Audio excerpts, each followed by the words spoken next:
Hi friends, welcome to Indraja homes. అందరూ ఎలా ఉన్నారండి? ఈరోజు ఇంకొక లంచ్ బాక్స్ రెసిపీ అయితే నేను ప్రిపేర్ చేశాను. ఇది లంచ్ బాక్స్ కోసం చాలా బాగుంటుందండి. కొత్తిమీర రైస్ చేశాను కదా, అలాగే ఇది పుదీనా రైస్ చాలా అంటే చాలా బాగుంటుంది. తొందరగా కూడా చేసేసుకోవచ్చు, ఎంతో టేస్టీగా ఉంటుంది. కూరలు కూడా ఏమీ అవసరం లేదండి, ఇది ఒక్కటి ఉంటే సరిపోతుంది.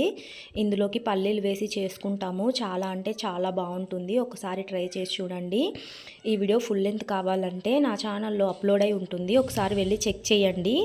అలాగే మీకు కనుక ఈ వీడియో నచ్చినట్లయితే లైక్ చేయండి, షేర్ చేయండి. మరిన్ని వీడియోస్ కోసం నా ఛానల్ని సబ్స్క్రైబ్ చేసుకోండి. ఇలాంటి రెసిపీస్ మనం చేయడం వల్ల టైం కూడా సేవ్ అవుతుంది, టేస్ట్ కూడా చాలా బాగుంటుంది. ఎప్పుడు రొటీన్గా చేసుకునే కర్రీస్ రైస్ కాకుండా ఇలాంటి ఫ్రైడ్ రైస్లు అయితే సింపుల్గా ఎంతో ఈజీగా చేసుకోవచ్చు. ఒకసారి ట్రై చేసి మీకు ఎలా వచ్చిందో, మీకు టేస్ట్ ఎలా అనిపించిందో నాకు కామెంట్ చేసి చెప్పండి.